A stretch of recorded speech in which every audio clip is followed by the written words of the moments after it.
جا فرمایا کہ جب 17 دسمبر 1998 میں نے اپنے اس کیریئر کا آغاز کیا، اس وقت میں روزنامہ کائنات میں جونیئر رپورٹر کے طور پر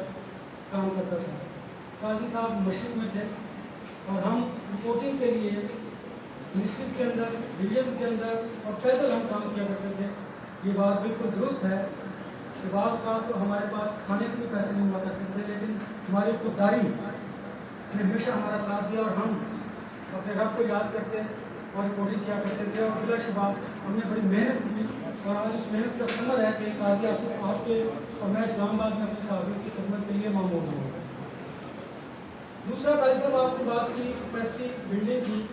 نیشنل پریس کلب نے جو دور افتادہ پریس کلبز ہیں ان کی کیپیسٹی بلڈنگ کے لیے کئی پروگرامس لیے ہیں، اور ہمارا اپنے دیگر جو علاقائی پریس کلبز ہیں ان کے ساتھ موجود ہے۔ میں ریسنٹلی بات کروں گا وجے خان پیر صحابہ پریس کلب کی اور مری اور دیگر کے جو پریس کلب ہیں، ہم ان کے جو عہدیداران ہیں انہیں پریس کلب میں بلاتے ہیں اور کوشش کرتے ہیں کہ جو ان کی صلاحیت ہے ان کو مزید نکھارا جائے، کیونکہ اب دور آ چکا ہے الیکٹرانک میڈیا کا، سوشل میڈیا کا، اور جو بات آپ نے کی تھی تنخواہیں نہیں ملتی، بلا شبہ جو دور افتادہ لوگ کام کرتے ہیں ان کے لیے بڑا مشکل ہے کہ اگر وہ کسی کے حق میں کوئی خبر دیتے ہیں تو ان پہ یہ الزام لگا دیا جاتا ہے کہ شاید انہوں نے کسی سے پیسے لیے ہوں، اور اگر کسی کے خلاف کوئی ایس ایچ او بھی ہے، کوئی عام یہاں پہ اے ایس آئی ہے، اس کے خلاف بھی اگر کوئی خبر لگاتے ہیں تو وہ اپنا اثر و رسوخ استعمال کر کے صحافی کو ایسے سمجھتا ہے کہ جیسے وہ بالکل بے یار و مددگار ہے۔ یہ ایسے مسائل موجود ہیں کہ جن کے تدارک کے لیے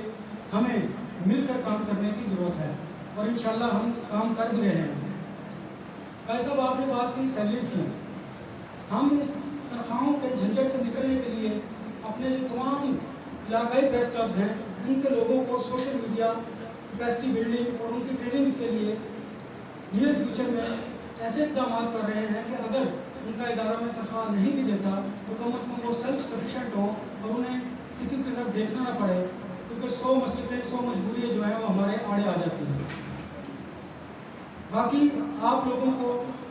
یہ یقین کامل ہونا چاہیے کہ نیشنل پریس کلب اسلام آباد آپ کے بالکل بڑے بھائی کی حیثیت رکھتا ہے، اور آپ کے جو مسائل ہیں ان کے حل کے لیے کے بی کی گورنمنٹ سے اور وفاقی گورنمنٹ سے ضرور بات کرے گا۔ سڑک کا بڑا ذکر ہوا، قاضی صاحب نے کہا سڑک تو بننے جا رہی ہے، 1 ارب 83 کروڑ روپے اپروو بھی ہو گیا، کام بھی جاری ہے، لیکن قاضی صاحب میں آپ سے بھی ریکویسٹ کروں گا کہ آپ کے پی کی گورنمنٹ سے ہماری مدد کی ضرورت ہے تو ہم حاضر ہیں، کم از کم غازی پریس کلب کے لیے کوئی ان کی بلڈنگ کے لیے کوئی اہتمام کیجیے، کیونکہ جتنے ہم حکومتی مجبوریوں سے دور ہوتے جائیں گے، ان کی مصروفیات کا شکار نہیں ہوں گے، ایون مالکان کی بھی، تبھی ہم بہتر طریقے سے صحافی کام کر سکیں گے، کیونکہ عوام کی جو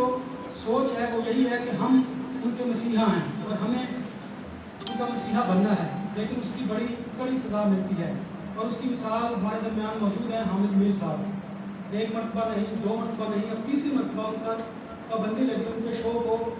بند کیا گیا صرف اس وجہ سے کہ وہ سچ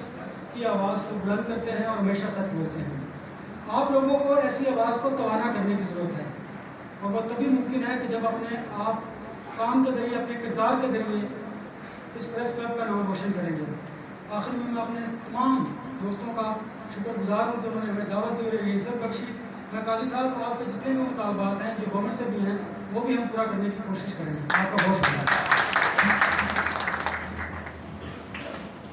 میں صدر ہریپور علیہ میڈیا ایسوسیشن میں سماف صاحب اور ان کے ساتھ آنے والے دیگر اراکین اور باہر سے آنے والے جتنے بھی ہمارے ساتھی بھائی اس پروگرام میں تشریف آئے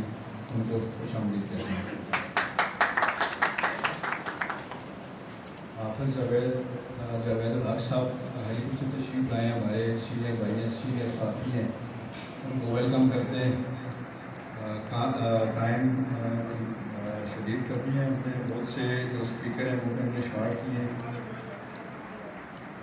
پروگرام کو آگے بڑھاتے ہیں۔ میرے ہاتھ میں قلم ہے، میرے ذہن میں اجالا، میرے ہاتھ میں قلم ہے، میرے ذہن میں اجالا، مجھے کیا دبا سکے گا کوئی ظلمتوں کا پالا، مجھے فکر امن عالم، تجھے اپنی ذات کا غم، میں طلوع ہو رہا ہوں تو غروب ہونے والا، شخص بن کے نہیں شخصیت بن کے رہیں، کیونکہ شخص تو خاک ہو جاتے ہیں مگر شخصیت حامد میر کی طرح ہمیشہ زندہ رہتی ہے۔ میں اب جس شخصیت کو دعوت خطاب دینے کا اعزاز حاصل کرنے جا رہا ہوں وہ ہیں پاکستان کی سب سے زیادہ نڈر و بے باک صحافی۔ انہیں صحافت کے میدان میں بہت سے اعزازات حاصل ہیں جن کا احاطہ کرنا یہاں ممکن نہیں۔ ان پر مختلف الزامات بھی لگتے رہے ہیں، انہیں گولیوں کا نشانہ بھی بنایا گیا، آج کل بھی زیر عتاب ہے۔ اس تقریب کی جان روح رواں، اور میں یہ کہوں گا کہ بالی ووڈ اور ہالی ووڈ کے کسی بھی سپر سٹار سے زیادہ شہرت پانے والے بلا شبہ پاکستان کے نمبر 1 صحافی، جن کا دور تک کوئی مقابل نہیں، جن کے بارے میں مزید کچھ کہنا سورج کو چراغ دکھانے کے مترادف ہوگا۔ میر کارواں، میر صحافت جناب حامد میر صاحب، آپ کی بھرپور تعلیم کی گونج ہے۔ جناب حامد میر صاحب۔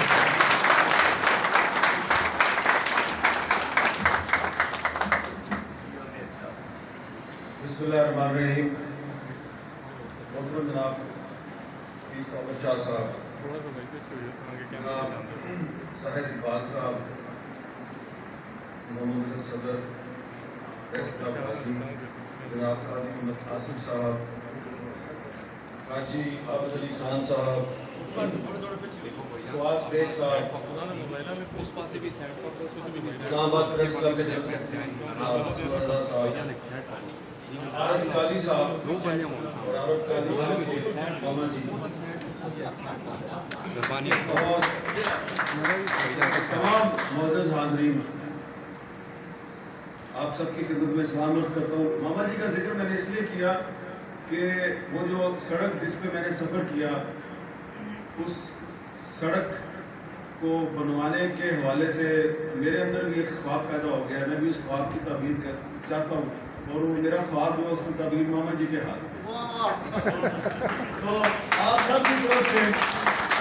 ماما جی کی خدمت میں عرض ہے کہ ماما جی سڑک بنوا دے، تو آٹی بڑی مہربانی۔ یہاں پر یہ جو خوبصورت تقریب ہے، اس میں آپ نے مجھے مدعو کیا، میں آپ کا بہت شکر گزار ہوں، اور میں نے غازی کا نام تو بہت سنا تھا، اور کافی سال پہلے میں یہاں سے گزرا بھی ہوں، لیکن اس طرح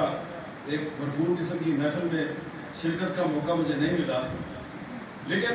یہ جو آپ کے علاقے کا نام ہے نا، نام بڑا خوبصورت ہے، بڑا پرکشش ہے، اور اس لیے میں نے قاضی صاحب آپ سے پوچھا تھا کہ وہاں پہ اور کون کون ہوگا، تو آپ نے اتفاق سے جو 2-3 نام لیے، تو وہ نام اور آپ کے علاقے کا نام، تو آپ لوگوں کا کردار اور آپ کے علاقے کا جو نام ہے، اس میں مجھے لگتا ہے کافی مماثلت ہے۔ آپ سارے کردار کے غازی ہیں، تو اس لیے مجھے یہاں پہ آ کے بہت خوشی ہوئی ہے۔ اور جب یہ آپ کی اس تقریب حلف وفاداری کا آغاز ہوا، تو تلاوت کلام پاک کے بعد جو ایک یہاں پہ نعت رسول مقبول صلی اللہ علیہ وسلم کو پڑھی گئی ہے، بہت خوبصورت نعت تھی، اور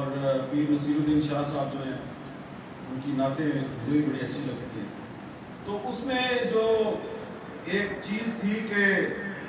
مجھے بادشاہوں سے کیا غرض، انہیں دور ہی سے سلام ہے۔ تو وہ جو ہمارے جنرل سیکرٹری صاحب ہیں نا، انہوں نے جو اپنے مسائل بیان کیے ہیں،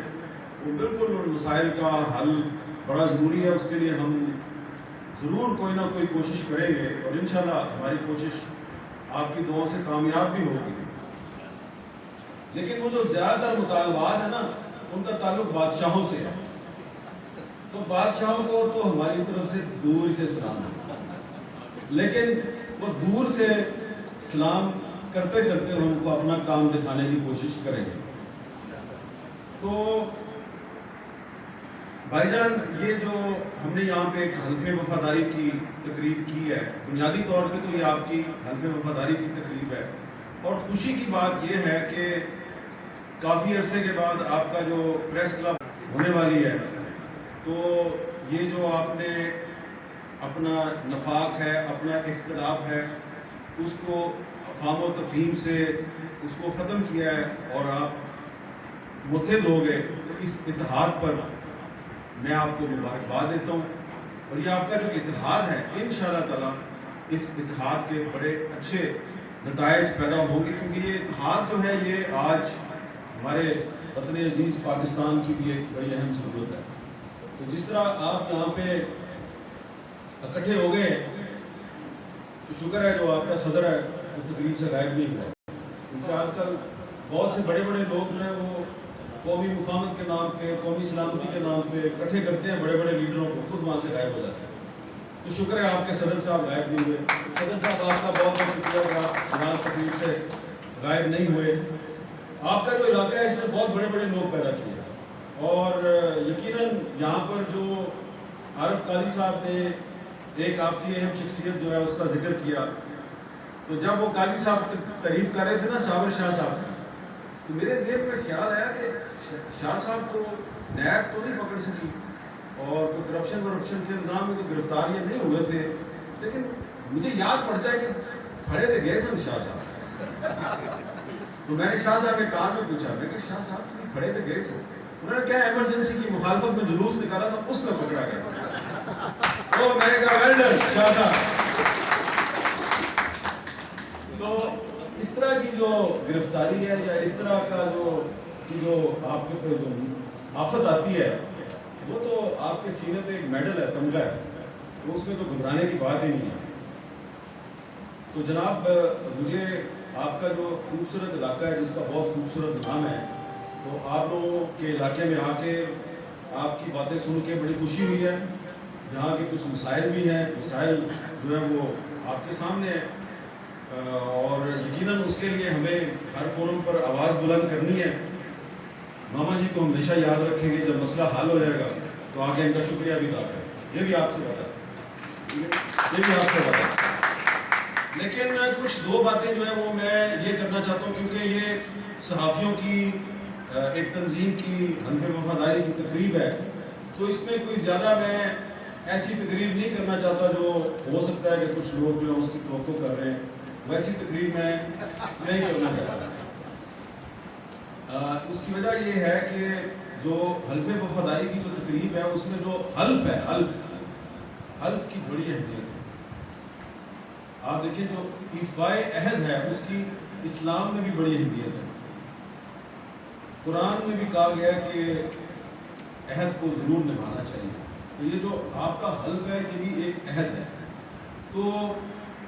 حلف جو ہے اس کو جب آپ اللہ کا نام لے کے بسم اللہ الرحمن الرحیم پڑھ کے جب ہم حلف لیتے ہیں تو پھر یہ امید نہیں کرنی چاہیے کہ آپ اس پہ عمل درآمد کریں گے، امید نہیں، یقین ہونا چاہیے کہ آپ اس پر عمل درآمد کریں گے، کیونکہ صحافت جو ہے نا صحیفے سے نکلی ہے، اور صحیفے پہلے آسمانوں سے نازل ہوتے تھے، اب نازل نہیں ہوتے، تو اس لیے یہ جو پیشہ ہے اس کی بڑی اہمیت ہے، اور اسی لیے قرآن پاک میں بھی قلم کی قسم کھائی گئی، تو قلم کی بڑی اہمیت ہے۔ آج کل تو قلم نہیں چلتا، یہ آئی فون چلتا ہے، یہ آئی فون چلتا ہے، کیمرے کا دور ہے، لیکن جو سپوکن ورڈ ہے، جو ہماری زبان سے لفظ نکلتا ہے،